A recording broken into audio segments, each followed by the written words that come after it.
It may be raining here in the kingdom today, but I tell you something, it's a beautiful day. Way so tough with that bad boy tuck. I'ma get it how I'm living, I'ma walk the walk. Outline my lines, I rap through thought. Hare Krishna, ladies and gentlemen, what's going on? Welcome back to the channel, Football Therapy with me, your host Jan. I hope you're doing well. Really do hope that, hell, Chelsea are 6th in the Premier League, a Europa League spot, provided the unthinkable and unlikely happens of Manchester United beating Man City in the FA Cup final. Should they do that, 6th would become Conference League, which is mental. Though, also, again, I'm so frustrated because had the coefficient went to 5 places and had maybe Tottenham not played Sheffield on the final day, Sheffield United, and they lost, we won, we could go 5th. And I know I said it in my complete breakdown yesterday, but just imagine if after everything that happened this season, we would have qualified for the Champions League. That would have been hilarious, brilliant, entertaining, and fun.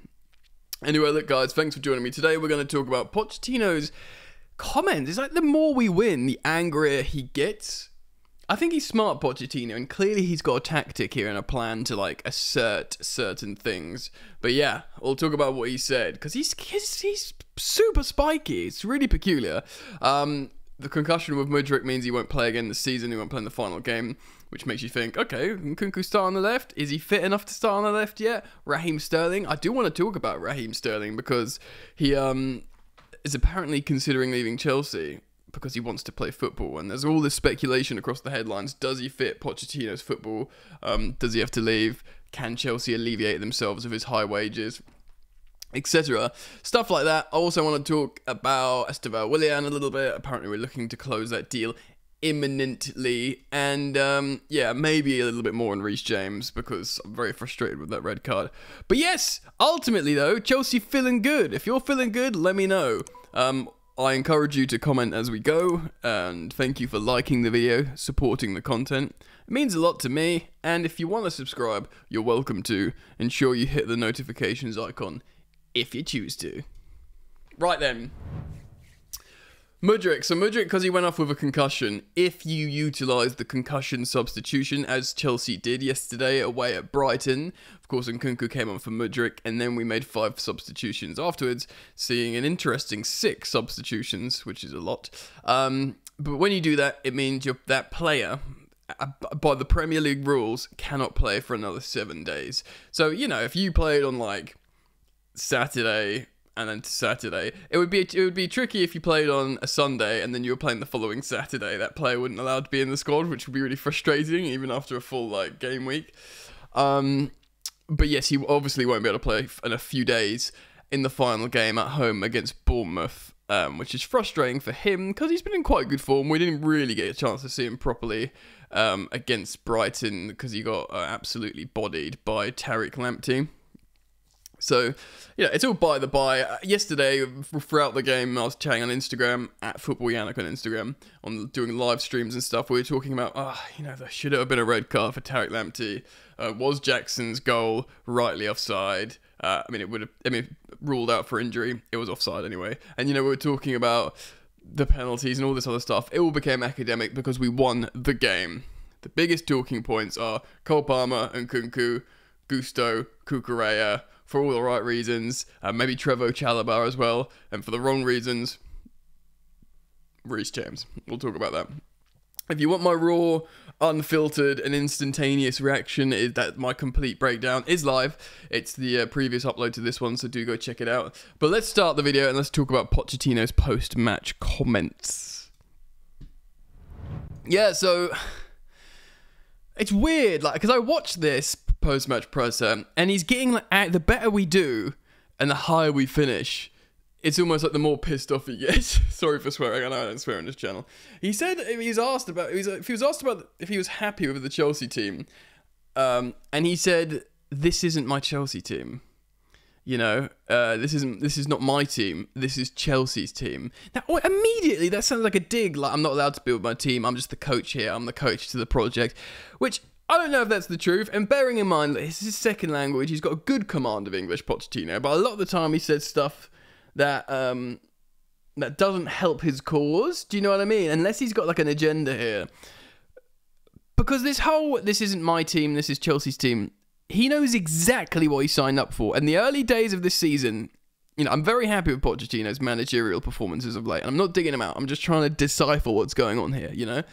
But the early doors, the early part of the season, he was saying like, yeah, I know exactly what I signed up for. All these transfers, we sat down. He was interviewed for friggin' months or weeks and weeks and weeks.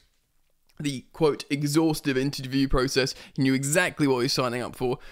So he's never complained about the situation. He's been frustrated about the injuries. He's maybe had a sort of sobering reflection of the youth and inexperience, and we've talked about that here on the channel. But there would be no reason to get arsey about it now. Do you know what I mean? So he goes, this is not my team. This is Chelsea's team. And because he was asking, is this what you want to see? And he was like, you know my style and how we want to play. It's not important what I'm going to say. You're going to twist things. You got all like, shut up, bruv. Like, just chill out. And the thing is, I watched that press conference and it was fine. It was the most generic, normal question that he didn't actually answer. He decided to utilize that time to have a go at everyone and sort of have a whinge about everything. Like, look, it's just not helping. It's not helping anyone. I get it, you might have a chip on your shoulder. Maybe you think in your second language that your words were twisted at certain points. But who is this helping, bro? Like, why are you doing this? You've just won. You know, you get a draw at home against Bournemouth and you qualify for top 6. You win and Tottenham lose, it won't happen, you know. But I just don't trust Sheffield United. But then say it was another team that they went away to, Tottenham, in this form, there's a chance. And then, you know, this is good, it's all good. Why are you doing this? Have your meeting in the summer, decide then, but be nice, put on a smiley face for the end of the season, for the fans, for like, you know, the optics of Chelsea Football Club. Like, it's going well at Chelsea, you know, look at that. Pochettino's happy, everything's good. I don't know, maybe his coaching staff, his representatives, have got a pitch that they want to make to the owners. Maybe they think, right, we've got this in the bag now, guys. You know, we're not going anywhere. Do you know what I mean? Like, everyone understands that, you know, the De Zerbi was the only candidate really at this point to replace Pochettino because all the others have been ruled out. You know, Tuchel won't come back, Conte won't come back, Mourinho won't come back. Amorim's been ruled out by Ornstein. Hansi Flick's been ruled out by Ornstein. You know, other managers as well. I can't think of at the moment, but he's categorically said none of these guys are coming to Chelsea. He didn't say that about De Zerbi. Now, De Zerbi, we've beaten, including the preseason game, we beat them 4 times. Pochettino's beaten De Zerbi 4 times. So Poch and his gang are probably thinking, right, this is in the bag. They can't fire us now. They'll look absolutely mental. So let's start putting together a plot on how we're going to optimize what we want. And I'm speculating here. I'm not like weaving up nonsense. I'm just literally talking to you as a Chelsea fan, a content creator, a YouTuber. I'm speculating what I think could be happening here, right?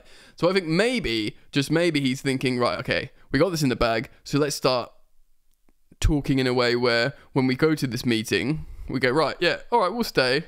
But, and yeah, you know, it was tough, whatever, but I want this, I want that, I want this. You know, I've had enough. I've taken a lot of so-and-so throughout the season, because he was at pains to say, and this is rightly as well, look, it's not just my fault, we all need to share the blame. Maybe he feels like he's been taking a lot of the blame in what is a nearly impossible situation that's only just starting to come together.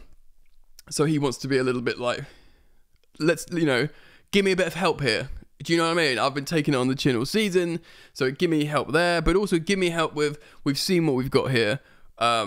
We need a couple more senior players. Maybe we need to address what's going on with the injuries. Again, I wonder if he's completely absolved of responsibility himself, because Perez is his fitness guy. They do have a high-octane fitness regime, Pochettino's coaching staff.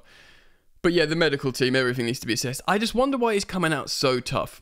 Anyway, so this is what we learned from the post-match. We learned about Mudryk not being able to play for the final game. So it could be Nkunku. Of course, Nkunku not only scored an excellent finish. Like, Nkunku is a lethal finisher, guys. I think he's had 2 Premier League starts this season, and he's got 3 goals. Ah, the balloons are back! I can't keep doing it. I don't know how to turn it off. When Nkunku scores 3 Premier League goals in 2 starts. Ding! So lame, bro. Because it undermines... Look, I'm not in the office. I'm not in the studio. I haven't got the studio lights, the background, the transitions, the higher quality video. So I'm taking this format. It's good quality. Like I've got a good quality like camera and rig setup. But when these little generic pop-ups, it's like a Zoom call from like 2020, these little balloons coming up, and it really undermines my message. Maybe it's part of the culture now, it's a meme, I gotta keep it. Anyway, I can't even remember what I'm frigging talking about now. This is what this has done to me. And Nkunku, yes. And Nkunku is incredible, but also Raheem Sterling. He's a natural left winger. You'd think he'd probably start. Now, of course, he scored a really important goal in the comeback against Nottingham Forest. He came on to play right wing yesterday at Brighton, and you can tell he's cutting a frustrated figure. I'm going to read these quotes from Cy Phillips, who's got some insight into Chelsea, and then I'll tell you what I think. He says, at the moment, I'm told, Sterling, he's got a desire to stay at Chelsea. That's what's coming from his side, and that's always been the case, right? But I've also heard from another source that Sterling is starting to accept that he might need to leave Chelsea if he wants to play regular football moving forwards. At this stage in his career, he wants to play because he still has a desire to get back into the England squad and has not given up on that yet. The source has said Sterling wants to see how it goes and he's open to hearing any offers that come in this summer. So this is super interesting. Okay, so let's break this down. I don't hate Sterling. I respect his career as both a Premier League operator and an England forward. Now, yes, he's a year younger than Harry Kane, over a year younger. He'll, age-wise, you know, he'll understand he's got a chance to get back into the England squad. And with that much, I don't think he can do it under Southgate.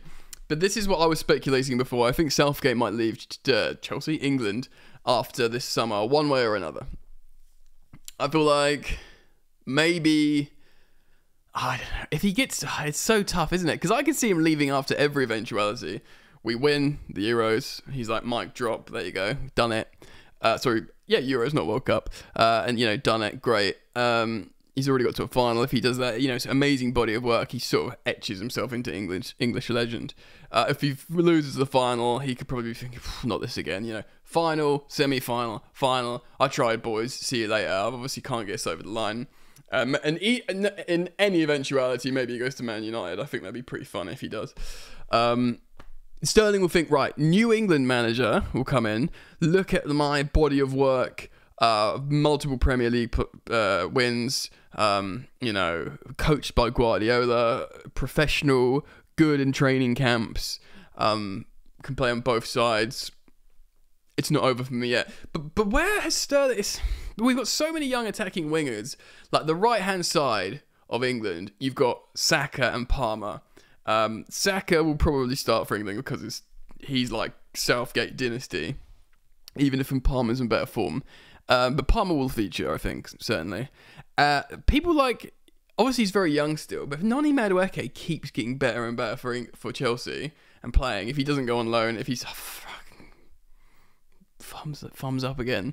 If he doesn't go on loan or whatever, if he stays at Chelsea, plays a lot more minutes, starts scoring goals, maybe he gets called up. The right side's locked down in the future. The left side, and you know, Sancho. So Jadon Sancho will be dreaming of getting called up for England again. You know, well, imagine if he wins the Champions League and scores the winner. Maybe it's a call up, I don't know. The left-hand side isn't as straightforward, man.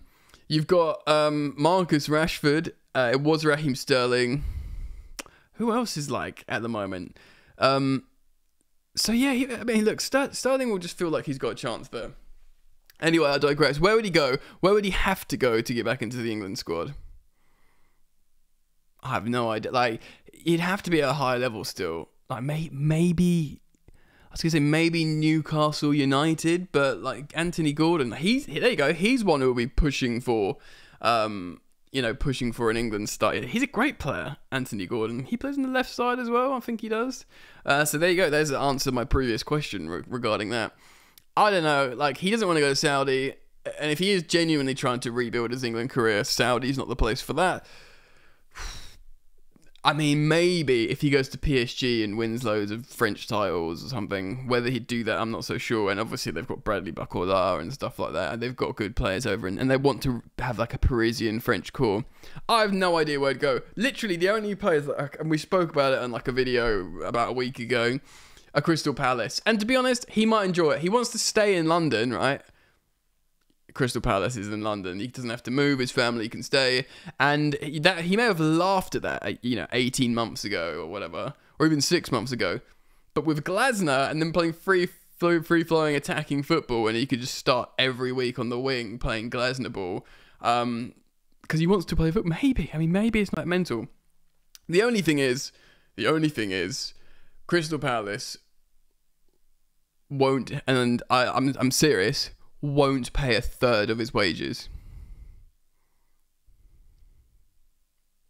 They wouldn't pay a third of his wages. The only way, so he's on £325,000 a week. The only way I can see it happening is if he does what Lukaku did when he went to Roma, sits down with Chelsea, because he's got a lot of money, Sterling, and if he says, like, I'll agree an alteration to my contract so I can play, where Chelsea say, right, take 100k a week off your wages. So he goes down to like 225, and then Chelsea carry on playing 125k a week, and he goes to Palace on like not a loan, like a free or something, and you for 2 years pay his wages or something like that. It's going to be a colossal loss unless he goes to like a Saudi or a PSG. You just can't. Those wages are just insane. You can't do anything with that. Where's my mouse gone? Come back to me, mouse baby. My mouse is frozen and I can't even pause the recording because it's back. Thank goodness. All right, I'll just keep that in. Yes. What do you think of Sterling? Comment down below and let's move on. All right, mate. The good times are going on right now. Chelsea have got Kendry Pires, who looks absolutely insane, joining in the summer of 2025. But everyone's talking about Messinho as well. Yes, another left-footed, right-sided, wide attacker. But why not get excited? Because you might think, oh, we got Nani there. He's looked good. Apparently, this kid, Willian, is next level good. Like, is redunk. Okay, so Cy Phillips is writing, Chelsea are looking to close the deal to sign this player, and apparently we could expect to see something, or hear something, today. So there's a guy called, who the hell is Andrade? This is a Brazilian reporter, I guess, saying 3 representatives from Chelsea will observe the young man from Palmeiras, and the Blues want to close the deal right after Wednesday's game, which was yesterday, against Independiente del Valle, which actually is Kendry Pires' team. Pires versus Willian. Willian should use the opportunity to impress Chelsea here. He pulled off a lovely bit of skill to beat his man. Many have spoken about him as being a generational talent and well worth the money Chelsea are about to drop on him. So Chelsea have offered like 32 million euros plus 25 in add-ons. Palmeiras want more than that. Of course, Endrick went for 60 million all in to Real Madrid from the same club. Chelsea might have to end up paying that all in when you encounter add-ons, but there are South American experts that say this kid is the best thing from Brazil in terms of wide attacker since Neymar Jr. Bold claims, but apparently he's that good. And yeah, man, look, it's exciting. Obviously, if he's great, bring him in, and then he just plays, doesn't he? If he starts like roasting people, and the thing is as well, if we're playing, look, Pochettino's been way good lately. I'm impressed with him. I want to continue. I don't think he's like anywhere near as good as Guardiola with this like systemic, dogmatic philosophy that just wins you relentless Premier League titles. He ain't got that. But what he does have, Pochettino, is this vibes and laissez-faire style of attacking, which actually is very similar in some ways, many ways, to Carlo Ancelotti, to the point where Carlo Ancelotti's been quoted relatively recently saying, yeah, just let sort of Vinicius and, Rodrigo and Bellingham vibe out. And heck do they vibe out. They win titles, they win Champions Leagues, and it's great. Maybe it shouldn't work, but it does, and it's vibes, and it's actually kind of beautiful that it does work. Pochettino is known to be a bit like that as well. He lets talent express itself naturally in the final third. For better or for worse, that's his style. And when you bring in just superstar talents, you know, it works for Cole Palmer. Exhibit A, Cole Palmer. And Cole friggin' loves Pochettino. He does. He said on multitude of occasions. So if you bring in like an Willian to just do something similar, as long as they do track back and work hard at times, you don't have to be so formulaic and systemic in attack. You know, Conte would hate that. No, you get to the byline, you cross back, or you do that. That only. That's all you're allowed to do. You know, Pochettino's like, yeah, express yourself, have fun, samba, it's all good, baby. And that will suit players like Palmer, Messinho, etc. and Chelsea superstars of the future. Alright guys, I'm going to wrap it up. Let me know what you think. Thank you for joining me. Thank you for supporting the content as always. Super simple. Like, subscribe, share, comment, and I certainly feel your support. So thank you very much. Up the Chelsea. One more to go. We move. Peace.